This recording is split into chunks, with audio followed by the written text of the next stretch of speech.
Hmm, Menurut saya, masalah kita dengan AI saat ini bukan karena kita menggunakannya terlalu sering, tetapi karena kita menggunakannya tanpa henti. Saya Krisna Kusuma, mahasiswa BINUS University School of Computer Science, jurusan Cyber Security semester 1. Saya memiliki ketertarikan pada bidang programming, cyber security, dan perkembangan artificial intelligence. Bagi saya, AI itu sangat menarik. Kenapa? Karena AI memiliki kemampuan yang tidak hanya untuk memberikan jawaban, tetapi untuk brainstorming, lalu bisa juga untuk mendapatkan beberapa masalah dari sudut pandang yang bahkan tidak kita pikirkan. Lalu, inovasi Google yang paling relevan bagi saya adalah Gemini. Kenapa? Karena selama saya belajar programming, cyber security, itu biasanya saya tidak hanya menggunakannya untuk mencari solusi semata, seperti hanya langsung menerima jawabannya gitu, tapi saya juga meminta beberapa solusi tersebut untuk dipertanyakan. Apakah ini benar-benar bekerja? Lalu apa risikonya? Lalu apakah ada cara yang lebih baik lagi gitu? Nah, dengan cara-cara tersebut, saya merasa AI ini bakal lebih bermanfaat jika kita gunakan untuk sebagai ruang diskusi, brainstorming, dan juga mengeksplorasi pikiran kita. Nah, jadi AI itu bukan hanya untuk memberikan jawaban-jawaban yang instan lalu kita copy paste gitu, teman-teman. Lalu Lalu jika saya menjadi Google Student Ambassador, saya ingin membawa kebiasaan itu ke kampus. Kenapa? Karena saya memiliki yang namanya ide, di mana ide ini bernama AI Second Opinion, di mana ini adalah sebuah sesi santai di mana mahasiswa dapat membawa suatu entah itu seperti tugas atau organisasi atau apapun itu dari kuliahnya, dia bisa membagikan pemikiran itu ke AI, lalu dia brainstorming gitu.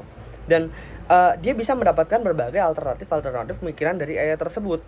Dan justru ada hal yang justru kritikal di sini, yang paling penting menurut saya adalah di saat kita meminta AI untuk berpikir, kita tidak hanya meminta ia untuk memberikan jawaban, tapi kita juga meminta dia untuk mencari seperti kelemahannya, terus juga mencari resikonya, sehingga kita dapat saling timbal balik lah dengan AI tersebut, sehingga masalah-masalah yang terjadi dalam AI tersebut bisa kita hindari dan kita juga sembari berpikir gitu. Lalu jadi AI itu menurut saya ya, itu dia tidak selalu menjadi autopilot, tetapi adalah menjadi copilot. Jadi tetap kita kendalikan.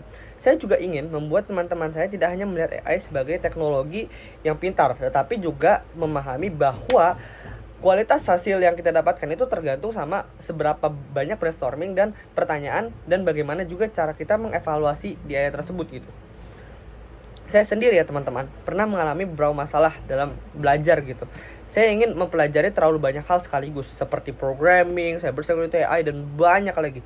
Nah, awalnya memang saya tuh mencoba melakukannya, tapi saya tuh sadar gitu, semakin banyak hal yang saya kejar, maka semakin sulit juga fokus saya. Saya akhirnya melakukan yang namanya reverse thinking, di mana reverse thinking adalah menentukan tujuan akhir terlebih dahulu. Itu adalah kayak seperti kalian mundur untuk memilih kemampuan yang benar-benar diperlukan gitu.